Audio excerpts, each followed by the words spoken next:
Welcome back to our second segment on immediate response. This is Diana's last child, the Bishop of Motivation, all the way from the Valley, Spence Finlayson with you. And in this segment, I'm joined by a Zoom all the way from Alberta, Canada, by Orisha L. Duncombe. Good morning. Good morning, Ms. Duncombe. Good morning, Mr. Finlayson. How are you this morning? I'm doing wonderful, and good morning to your listening audience as well. Thank you for having me. You're welcome. Thank you for deciding to come on this program. The name of this book caught me. Caught me by surprise. Yes. Bite Me. You need to explain that. Introduce yourself first, please, to the Bahamian. Okay, so my name is Orisha L. Duncombe. I am the author of Bite Me. Bite Me stands for Bahamian Indulgences, Treats, and Eats. So how did I come up with that name? Yes. So actually, when I thought about the concept, I knew that I wanted something catchy. I knew that I wanted something that would stand out. And when you're working on projects, sometimes things just come to your spirit, and it just came to me and it said, Bite Me. So I actually didn't come up with the acronym first. I actually came up with Bite Me first. Okay. And I wanted to relate it to the Bahamas because I wanted people to know that this is a cookbook that's from the Bahamas. It includes Bahamian recipes. So how can I relate that? And obviously the B was obvious. Okay, Bahamian. And then I just had to find some descriptive words to go along with it, and that's how I came up with it. But Ms. Duncombe, you have encountered I almost want to say a smorgasbord of interests. You pursued an engineering degree in Calgary? Yes, engineering. That's what I'm currently doing. Engineering, and being a Bahamian chef, culinary expert, inheriting some of that stuff from your mother, particularly with her recipes, from North Andros. Yes. Yeah. Tell us about that, though. Yeah. You wanted to do accounting first. Well, I did accounting, so I am an alumna of the great St. John's College. Oh, yes. A green giant in the house? Yes, Giants in the house. Giants rule. Yeah, I was actually a student athlete. And I went off to school in Mississippi. I played basketball as well. And that was the time in which I studied accounting. However, I felt as if I had so much more to give. I really wanted to do engineering, but at the time I was a bit apprehensive, if I'm being honest with you. Yes. And, after finishing that degree and returning home, I told my mom, hey, I really want to do engineering. And my mom has always supported me. She's always encouraged me to do whatever it is that I wanted to do. And I was finally ready to, take that step and go into that field. So I started to look at programs in the engineering sector, especially in Canada. Right. And that's what led me here. Okay. Now, when you were growing up, you grew up in North Andros? During my formative years, which I have very little memory of, unfortunately, because my mom, she was a baker. That was her profession before she moved up to Nassau, before our family moved up to Nassau, actually. So she wanted to pursue a tertiary education, so she brought her family up to Nassau, but she always continued on baking. Like, I vividly remember every Easter, actually, we would be on the side of Carmichael Road selling hot cross buns every Easter. Okay. Our home turned into basically a bakery where my mom and my little sisters and we pumped out hundreds and hundreds of pans of hot cross buns every single year. Wow. I may have had some of those hot cross buns. Actually, I think you may have, because I'm quite sure you're familiar with my mom. During your tenure at Harborside, she is the document processing manager. Her name is Sherry Rule. Oh, I'm not sure yes. if you remember her. Yes. His world is too small. Yes, absolutely. It is. And every year, a lot of the work colleagues would order hot cross buns from my mom. That's right. So, absolutely. Good stuff. Yes. Good stuff. You got to say hello to your mom for me. Now, writing is not easy, and I created this segment for Bahamian authors, and I'm glad that you're a part of it, because we have not been writing, we have not been putting pen to paper, Right. and then we have not been reading also. So, Indeed. yeah. So how is it for you to discipline yourself to write this great cookbook?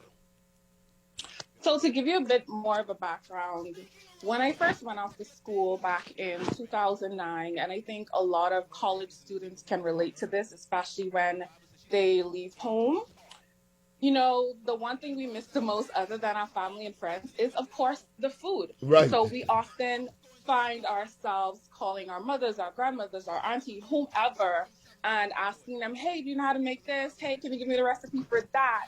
And it was back in 2009. I vividly remember being on the phone with my mom, and I was asking her for the Johnny cake recipe yet again.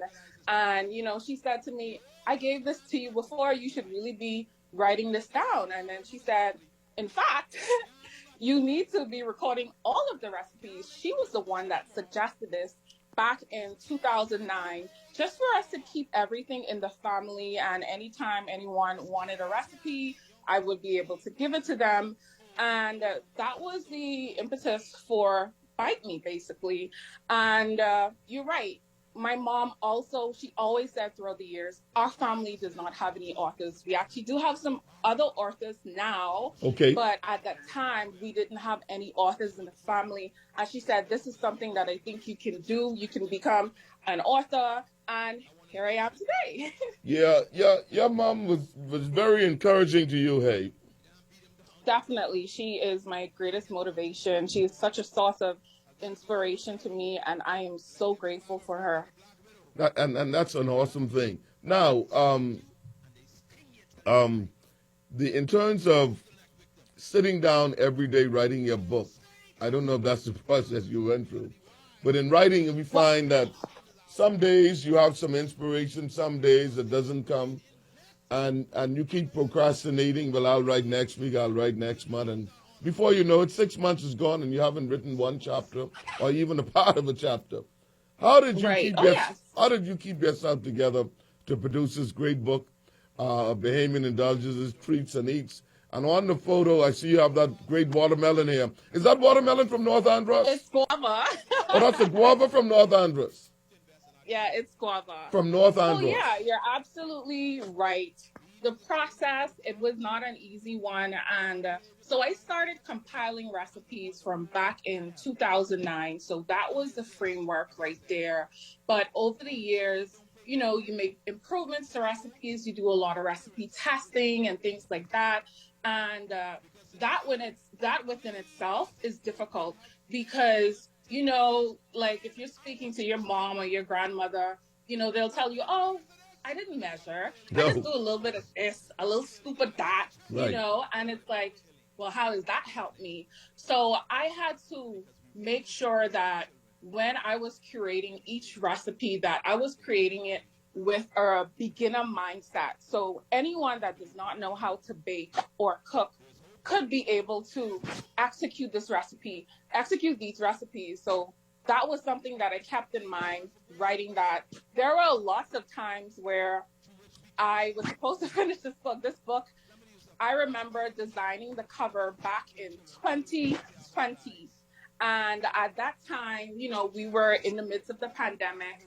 And I felt like as a people, we needed to get back to the basics. We needed to get back to, having basic cooking skills, basic baking skills, because right. My mom always said, if you have a pack of flour, you can make anything. I can make pasta. I can make bread.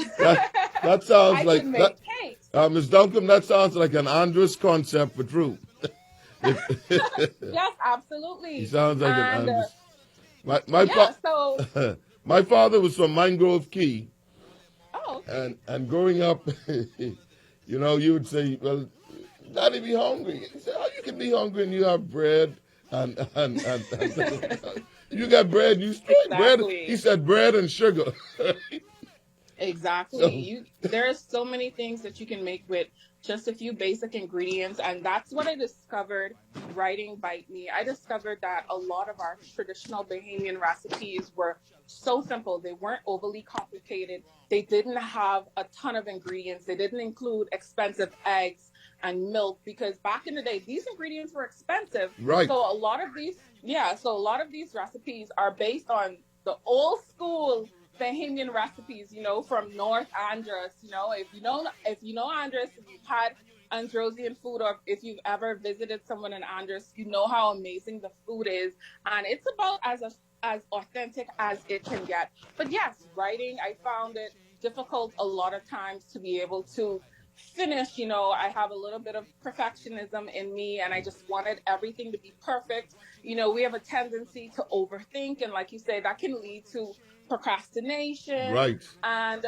so I would say, like, every week I would try to aim for a recipe. And some weeks, I'll be honest with you, I wasn't able to do any, because when I came up with Bite Me, I had to do everything. So the book is self-published, and Okay. it is a digital product. Okay. So I had to do the branding, the marketing, the logo, I had to do the design, everything. So I wasn't just thinking about the writing, I was thinking about all of that. And I did run into a lot of blocks, but the pandemic really pushed me Yes. to be able to complete the book, I would say. And so, I felt as if I had to get this out. And as well, starting this Bahamian food company in Calgary, Alberta, the first of its kind, Wow. that was also motivation for me to be able to complete the book, because I felt as if, as the company got out there, as we continued to grow, more persons from different cultures would ask more questions, and perhaps they would want to know how to make our amazing homemade breads. And I would have a book to refer them to, right? Good And it stuff. also gives a lot of history. So in the recipe book, it's not just recipes. I give a lot of tips. I give a lot of tricks, as well as I give background about a lot of the dishes that I have in the book. Awesome. Awesome. Now, Ms. Duncombe, Yes, sir. I had a chance to go to Abaco. Well, I've been on a number of occasions, but I had a speaking engagement down there a couple of years ago. Mm-hmm. And when we were finished, the host took me and a few others to a restaurant, and they had on the menu, and the very first time I've ever seen it, and I haven't seen it since, guava fritter. Wow. Guava fritter at, Yes. at the Conch in Marsh Harbor, Abaco. I've never seen it anywhere else since. Guava fritter. I'm sure the Goombay kitchen will get ready to do one of those for Alberta, eh? Oh, definitely. That is something that we would absolutely be able to do, for sure. And in fact, I will get working on that recipe, and I will definitely send it over to you Yes. to have someone in your corner to be able to recreate for you. Okay. All right. Thank you. Thank you. So how are you finding the opening of the Goombay kitchen? How's it going in Calgary? It's been well received. We have a small community of Bahamians here. I came here about 6 years ago, and at that time, I only knew two other Bahamians, my now sister-in-law, Okay. and at the time, my brother. Okay. But 2 years later, I went to a Caribbean event called Carafest, and to my surprise, I found a Bahamian tent. Like, what? A Bahamian tent was there, and the leader of the organization, Miss Josie and Ednika, they were there basically handing out information on the Bahamas. I was pleasantly surprised. And from there, we were able to create a WhatsApp group, and that began us networking as Bahamians together. So I would say, as of today, there are probably about 40 something odd Bahamians here in Calgary, Really? and it has been well received by them. It has also been well received by other cultures. I've had tons of Indian support. I've had tons of Chinese support. They're all obsessed with the homemade bread. Right. And yeah, I'm excited for where it's going to go. I know it's only the beginning, and I look forward to continuing to offer our authentic. I want to stress that. Of course. Authentic Bahamian foods in the Calgary sphere. Of course. Now, as we go into your book, I see you, you start off with the homemade bread, which has been a staple in most Bahamian families, eh? Yes. Yeah. I knew my mom, my late great mom, Diana. She would bake rolls and bread on Sunday after Sunday school, and you couldn't wait to get home because it would be hot in there, and you put some butter on that, and it was all over. That's it. Yeah, that was it. It was all over. I don't know how many people bake today, though. I'm not sure how many Bahamians are still baking. But tell me about the cinnamon raisin bread.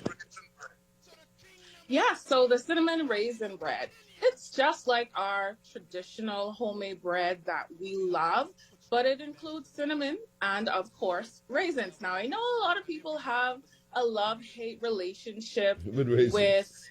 with raisins. Yes. However, let me tell you, I have been providing breads to a few of my sister's co-workers, and a lot of them are Muslim. This is their favorite bread. Hands down, every week, this is something they want. They would order 6 loaves of bread every week. It's a great spin on the traditional plain homemade bread, and I would encourage anyone to try it. And I know that baking, it's a science. Not everyone is able to do it. However, like I said, during the time that we are in, I think it's important to be able to get back to those basics. And there's nothing like baking together as a family, with your mother, maybe even your father. Like, it's a great bonding time. You can incorporate that with your children. Children love to bake, So I would encourage everyone to, even if they cannot bake bread, do a quick bread, like banana bread or something. And cakes are pretty easy to bake. Everyone loves cakes, and they can come together pretty quickly. So I would encourage everyone to put down the box mix,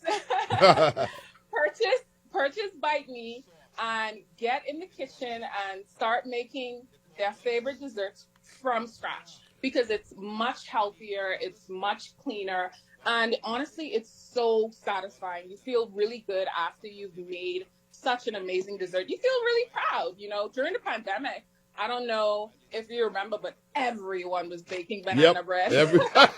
Yes, everyone was baking. Everyone. So yeah, there are tons of, I did a mixture of recipes. So I did some breads, I did some cakes, I also did our authentic stuffs, but I also did some quicker recipes, because I know, like I said, everyone may not be able to, say, bake a yeast-based bread.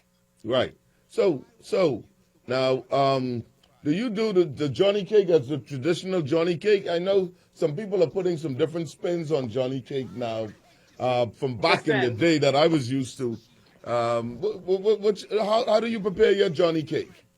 Listen, my Johnny cake is traditional. Well, the only non-traditional spin is I do use cream. I do believe that the original recipe only included water, because I learned that Johnny cake was actually called journey cake. Right. And it was meant for the women to make for their husbands as they went out on the journey on the sea to provide for their families, and they wanted it to last long. So if you have ingredients such as eggs, milk, it definitely lowers the shelf time. But the only twist to that is the cream. There is no egg. No egg. There is no egg. Right. If we put eggs and milk and everything is cake, But the traditional recipe only has water or cream, and honestly, it is to die for. You know what? I'm gonna have my mom. Yes. My mom needs to bring you some goodies down to the office, because she still bakes today. My little sister also followed in her path, and she has a bakery as well. So even if you're not able to bake, you can find information about the companies that we have in Nassau as well, and try a lot of these amazing treats without having to go through the work. Okay, Ms. Duncombe, so for banana bread, what type of bananas are best for you to do the great banana bread? The blackest of the blackest. The blackest of the blackest? The darker, the better. Okay. Yes. You do not want to use a yellow banana. And let's just say you want banana bread today, and in the store there's only yellow bananas. You can actually pop your bananas in the oven at 350 for about 30 minutes to 45 minutes, and it will darken, and it will go through that same process, that same ripening process, just at a faster pace. But I encourage everyone, the darker the better for banana bread, because it really brings out all of the natural sugars and that natural banana flavor that we crave and that we know and love from banana bread. Awesome, awesome sauce, awesome sauce. How popular is cassava bread? Like I said, Well, huh? say it depends on where you are from. Some people Okay, may have never had cassava bread. People may only know potato bread. right. But I would say, and many may disagree with me, but I would say that cassava bread is superior to potato bread. And I Really? would encourage, yes, in my personal opinion and my personal taste buds. So I would encourage anyone that haven't tried cassava bread to try it and compare it to potato bread and get back to me. Okay, okay. That's a challenge you put out there. So, Yes. in writing the book, what you thought about and you came up with would be the key takeaways for persons who purchase your book. The key takeaway is, like I said, through my trials, I found that authentic Bahamian cooking, baking is simple. It's not difficult. It can be intimidating. Grating cassava potato, it may be a little bit tedious. However, it is absolutely worth it. I really want us to keep our authentic recipes alive. And that is what I really want people to take away from this book, that we have a rich culture in regards to food. And Bahamian food can become worldwide, just Yes, like other cultures, right. So I really want people to be inspired to create our authentic Bahamian recipes. It's okay to have modern spins on things, there are instances when it is necessary, but that is what I want people to get from this. Like, Oh, it can be easy. It's not as difficult as you think, and awesome, it can be easy. awesome sauce. Now, Ms. Duncombe, and I need to give a shout out to Ms. Duncombe. I think she is in South Andros. She's 90 years old. She called the show the other day, but I think she could possibly be from Duncombe Corporates. I'm not sure. She used to work at the Life of Key Club. Good morning, Ms. Duncombe. While I'm talking to Ms. Duncombe all the way in Alberta, Calgary. Now, portion controls for the recipes. Our parents, or whenever they were baking, they did a dash of this, a dash of that, and everything else. There was no real measurements. How do you assist persons with the recipes in terms of the ingredients? Right. So for all of the recipes, I did it in the same format. I used the imperial system Okay, instead of the metric that we use here in Canada, because I know that not everyone, especially Bahamians, we're not familiar with the metric system. We're not familiar with grams. right. So I did everything in cups. I gave a lot of tips as to how to measure accurately. So for instance, if you are measuring flour, the best way to measure flour would be to actually scoop the flour with a spoon inside of the measuring cup. And as you reach the top, you want to level it Level, out. level it off. Okay, Okay? okay, okay. When it comes to liquids, you want to use a liquid measuring cup. So you have a dry measuring cup and you have a liquid measuring cup, right? So the liquid measuring cup will be more accurate versus the liquid measuring cup is more accurate when you're using liquids, because it's measured by volume. Liquids is measured by volume, and you want to use a dry measuring cup for dry ingredients. So that will give you the most precise results. I also have on the book, I also have contact information for my Instagram. And if anyone is having any difficulties with the recipes or any questions, I am there to assist them throughout the process. I am also working on creating a visual diary for Bite Me so Awesome. that I can guide persons through the recipes as well. Good stuff. Good stuff. Good stuff. Before we go to the break, what would you say would have been one of your main challenges in getting set up in Calgary? My main challenges in getting set up in Calgary. Yes.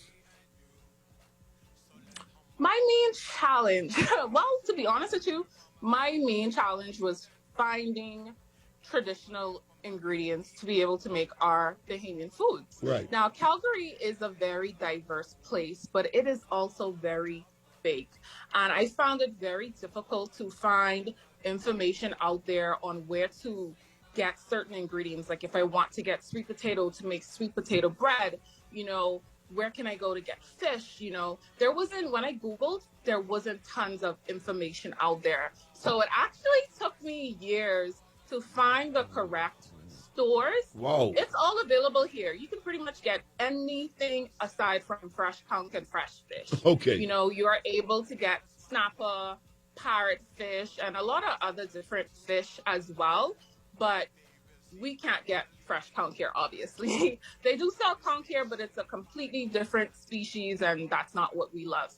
So, yeah, that was one of the more difficult things. But I would say that once I found those stores, yes, it was on and popping. That's how I was able to create the Goombay kitchen, because now I know where I can get the peppers, where I can source the ingredients that I need to be able to offer authentic Bahamian food. So that was probably the most challenging thing for me. I love the fact that you're very enterprising. We have to go to a break now, Ms. Duncan, but when we come back, we will continue our discussion. We'll be right back after these messages on immediate response. Don't go anywhere. We'll be right back.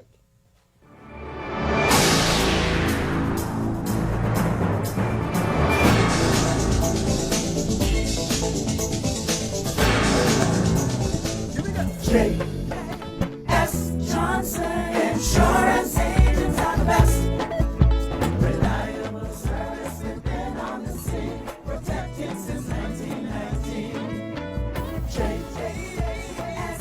Johnson Insurance has the test. You'll always cover me. J.S. Johnson Insurance, peace of mind. Melissa Sears Fashions, your one-stop shop for the highest quality and best selection of school uniforms in the Bahamas, urges you to shop for the best prices and save. Stop by Melissa Sears at the Mullet Marathon at East Street South, where they have a full line of jumpers, skirts, shirts, socks, school pants, and ribbons for every school. And if they don't have what you want in stock, the Melissa Sears Company will make it for you. For quality, convenience, and new lower prices, shop at the Melissa Sears Uniform Center. Looking for that hard-to-find windshield for your Japanese car? Well, look no further. Island Windshield stocks the largest selection of windshields for Japanese and American cars. They offer professional installation and auto tinting. Family Island orders are welcome. They deliver to the mailboat, too. Island Windshield has a large selection of Honda parts for all makes and models. Credit card orders are welcome. Island Windshield, now serving you in 2 convenient locations. Wolf Road, opposite AID, call 394-8018. And Carmichael Road, just west of the Southwest Plaza, call 341-4120. Island Windshield. J.S. Johnson Insurance Agents are the best. Reliable service, they've been on the scene, protected since 1919. J.S. Johnson Insurance has the test. You'll always cover me. J.S. Johnson Insurance, peace of mind. Melissa Sears Fashions, your one-stop shop for the highest quality and best selection of school uniforms in the Bahamas, urges you to shop for the best prices and save, save, save. Stop by Melissa Sears at the Mall at Marathon and East Street South, where they have a full line of jumpers, skirts, shirts, socks, school pants, and ribbons for every school. And if they don't have what you want in stock, the Melissa Sears Company will make it for you. For quality, convenience, and new lower prices, shop at the Melissa Sears Uniform Center.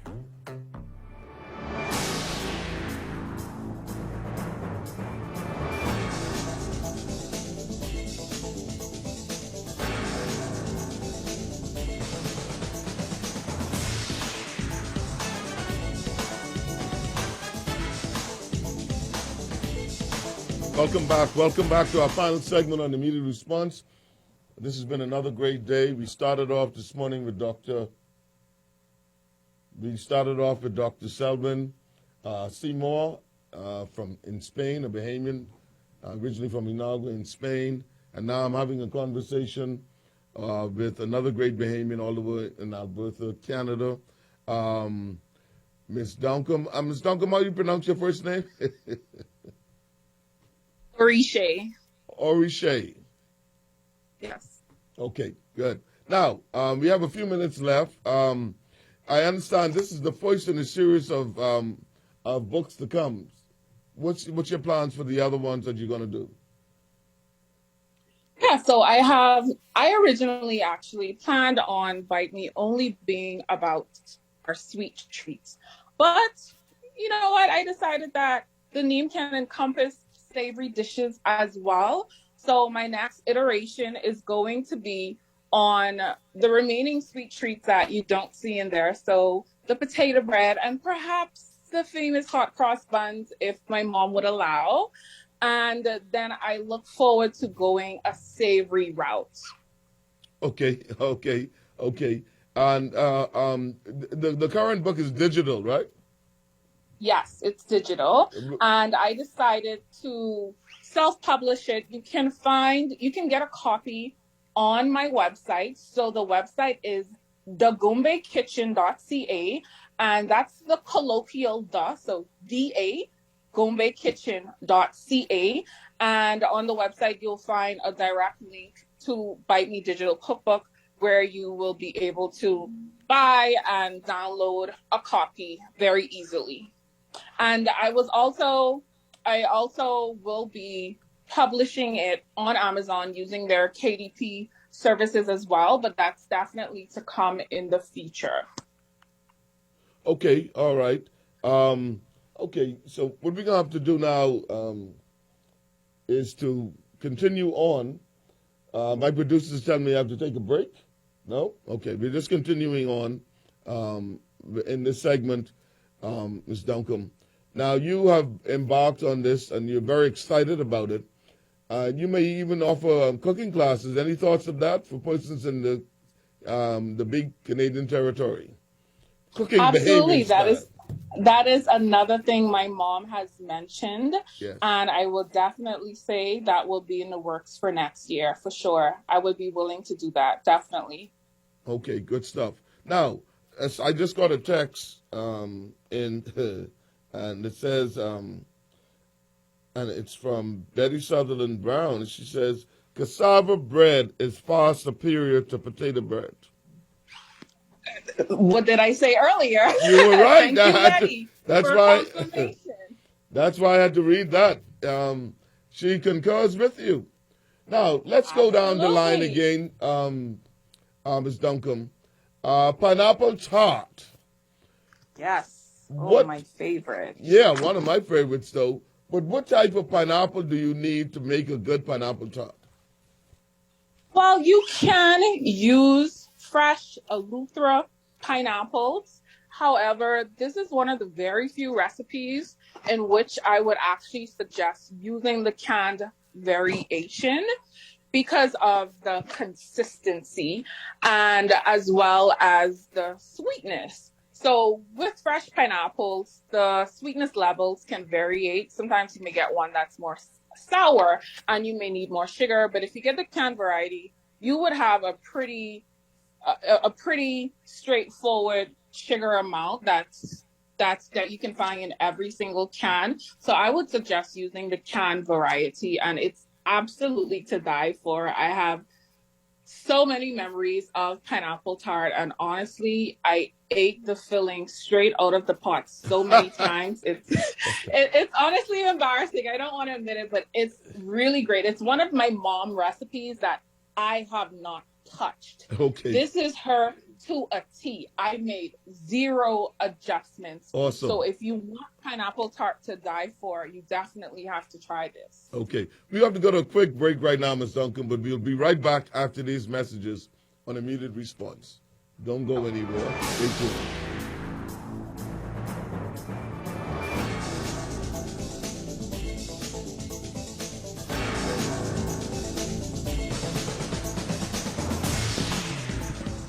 J.S. Johnson Insurance agents are the best. Reliable service, we've been on the scene, protected since 1919. J.S. Johnson Insurance has the test. You're always covered with J.S. Johnson Insurance, peace of mind. Melissa Sears Fashions, your one-stop shop for the highest quality and best selection of school uniforms in the Bahamas, urges you to shop for the best prices and save, save, save. Stop by Melissa Sears at the Mullet Marathon at East Street South, where they have a full line of jumpers, skirts, shirts, socks, school pants, and ribbons for every school. And if they don't have what you want in stock, the Melissa Sears Company will make it for you. For quality, convenience, and new lower prices, shop at the Melissa Sears Uniform Center. J.S. Johnson Insurance agents are the best. Reliable service, we've been on the scene, protected since 1919. J.S. Johnson Insurance has the test. You're always covered with J.S. Johnson Insurance, peace of mind. Melissa Sears Fashions, your one-stop shop for the highest quality and best selection of school uniforms in the Bahamas, urges you to shop for the best prices and save, save, save. Stop by Melissa Sears at the Mullet Marathon at East Street South, where they have a full line of jumpers, skirts, shirts, socks, school pants, and ribbons for every school. And if they don't have what you want in stock, the Melissa Sears Company will make it for you. For quality, convenience, and new lower prices, shop at the Melissa Sears Uniform Center. The views expressed on this show, interview, or program are not necessarily the views expressed by the ZNS Radio Network and, by extension, the Broadcasting Corporation of the Bahamas.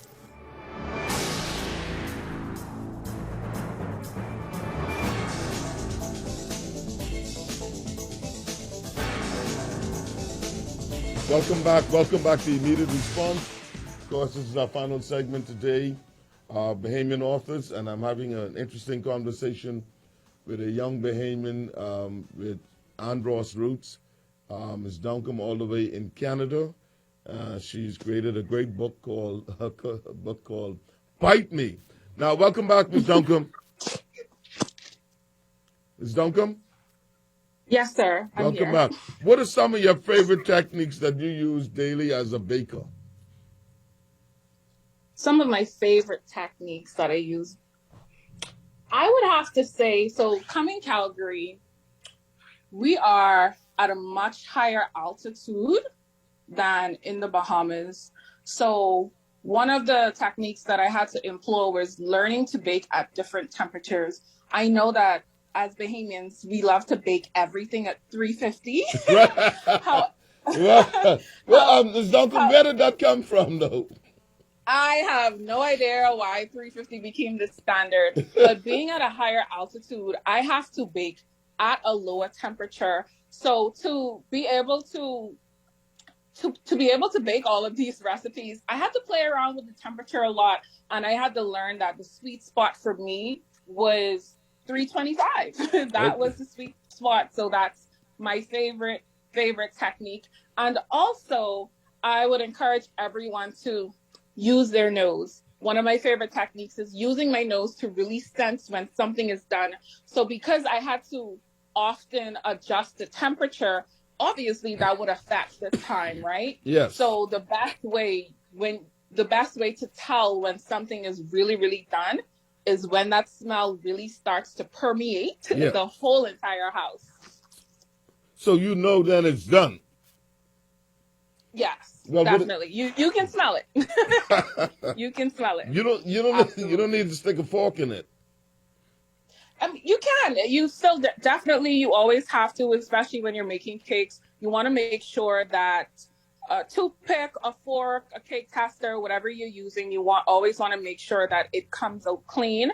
And I've also learned that it's okay if there's a little bit of crumb on it, because as you remove the baked goods from the oven, it will continue to cook from the residual heat. Okay. I see you have the lemon pound cake. Tell us about that. Yes. That is my husband's favorite, and it has quickly became top 3 dessert of all time, I would have to say. I would encourage anyone that if you love pound cake, try the lemon variety. It is absolutely superior. Let me tell you something, Mr. Finlayson. That batter, yes, you can eat just by itself. It may not even make it in the pan. That's really? how addicting it is. Absolutely. Wow. Okay. Well, you do the traditional carrot cake, or you put a twist on your carrot cake? Well, I'll have to ask, what do you consider traditional carrot cake? Well, I've eaten a lot of carrot cake in my time. I've never given it thought as to what go into. Because I'm sorry. the key, okay, so with the carrot cake, I actually served that to my sister's coworkers, and the reaction was, wow, that was the best carrot cake I've had in my life. But the funny thing was, they also said that was the first time I had carrot cakes with carrot. And I was like, what? So I would say that this recipe is not traditional because I do have a secret ingredient in there. Oh, hold that secret. And, hold that, Miss Duncan. It's secret like the 7 herbs and spices for KFC. You can't let it out. No, it's not, because I actually told you what the secret is. Colonel Sanders does not want anyone to know his recipe. So the secret to the carrot cake, to the moisture of the carrot cake, is using canned pineapples. Oh. Crushed canned pineapples specifically. Oh. And it just adds another dimension to the carrot cake, especially in terms of moisture. Really complements the spices as well. But I would also say that the key to making a really great carrot cake would be using fresh carrots, of course. We are not using the pre-bagged stuff that's from the store that's coated in flour. It will not give you that authentic taste. And again, it is another one of my family's favorite recipes that everyone loves. Now, my dear, you're all the way up in Canada, and you're doing guava duff. And traditionally, Bahamians, when they do their guava duff, is loaded with rum. Where are you sourcing your rum from for your guava duff? If you use rum, tell us what you use in your guava duff up in Canada. Yes, I do use brandy, and I source it just from my local store right across the street. Okay. Yeah, it's right across the street, so I source it just from my local store. And I use any type of brandy. If you look at the other duff recipes, I also include a coconut duff recipe as well as a raisin duff recipe. And for the coconut duff, I actually love to use coconut extract. I know it's not a common ingredient versus the vanilla extract, but all extracts are actually alcohol, if you didn't know. Yeah, they are. So they are. Yeah, so I actually prefer using the coconut extract over coconut rum for that recipe, but you also can use coconut rum. And any brandy that you can find. We don't have the same offerings like in the Bahamas, right. But I mean, rum is rum. Right, yeah, rum is rum. But let me ask you a question. Is there a way you can make guava duff since you're the expert, without using rum or any form of rum additives in it? Absolutely. Like I said, you can go the route of using extracts, or you can opt not to have that at all, right? And to me, it is just as amazing.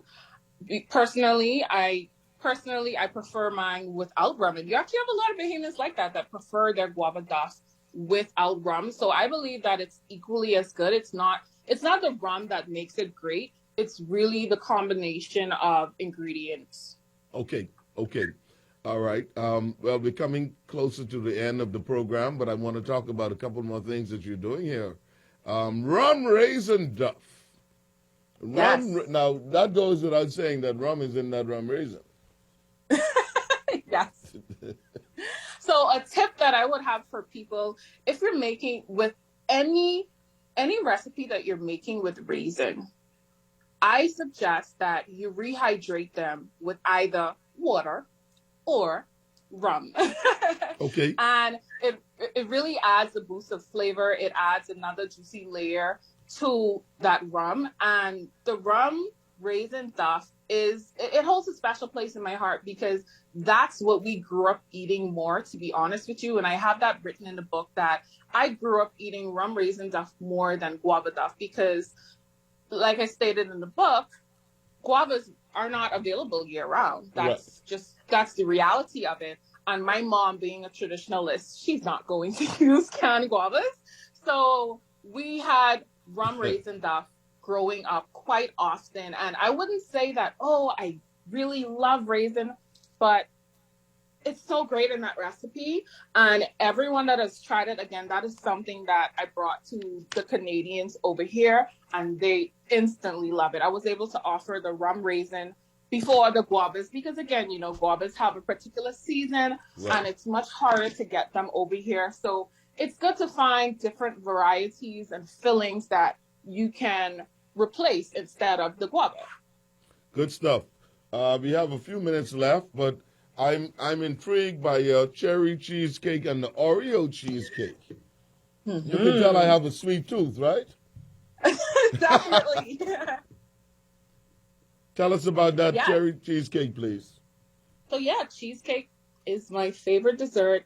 It is the classic cheesecake, and I know typically the New York style cheesecake, it has heavy cream, it may have a little bit of flour, but this again is one of the recipes that I have not touched. This is my mom's recipe, and it is absolutely amazing. It does not include heavy cream, it does not include flour, so it is a much lighter cheesecake, and also it's not difficult to bake. You don't need to do the water bath, you don't need to get so technical. The recipe is very forgiving. It's extremely simple. It has less than 10 ingredients, and it is probably the quickest thing out that book that you can make. And it's my absolute favorite. And the Oreo variation also, again, that came from my mom. And really and truly, it's just adding Oreos to the base of that traditional cheesecake recipe, and then going ahead and forming a crust as well. But they are both amazing. Again, you have to let me know which desserts you want, and I would have my mom and my sisters bring it to you so that you can sample them. Awesome sauce. The Oreo cheesecake, since I'm putting in my order now. Okay, I got it. They're all Oreo listening, cheesecake. So. Well, I don't deal with guava duff much. The coconut duff, though, we didn't talk about that. It's the same as guava duff, but we just use coconut instead. Yeah, so and traditionally back in Andres, we would not cook the coconut beforehand. We would use the white bits of the coconut and we would just put it in there straight up because the coconut cooks as the duff cooks. So yeah, and I actually found it to be a really, really great recipe. I didn't have coconut duff until I actually came here and I started experimenting on different iterations of duff. And honestly, it's amazing as well. I am not going to go out on the limb and say it's better than guava duff like I did with the cassava bread. However, I would say It's up there. It's up there. All right. Well, our time is just out, but give me your closing comments, please, Ms. Duncombe, all the way up in Alberta, Canada. It's been a great, and let us know. So again, if you would like to purchase Bite Me, you can find it on the GoombayKitchen.ca. And just a few words for the nations and all of those listening. I would encourage everyone to just get out of your comfort zone. You can either experience the comfort of continuing in the bandwidth of the familiar and the discomfort of not having what you desire, or you can have the discomfort of the unfamiliar and the pleasure of the realization of your dreams. So I encourage everyone today to get out of the comfort zone and do something that may scare you. Awesome. Thank you so much. I appreciate you, my dear. Thank you for having me. You're welcome. Anytime. Good stuff. Have a great day. Thank you Bye. very much. That's my guest, Ms. Duncombe Orishie, and I may not pronounce it right. A Bahamian author, Bahamian professional in Alberta, doing some big things, but she have a new book out called Bite Me, and I thought it was very interesting.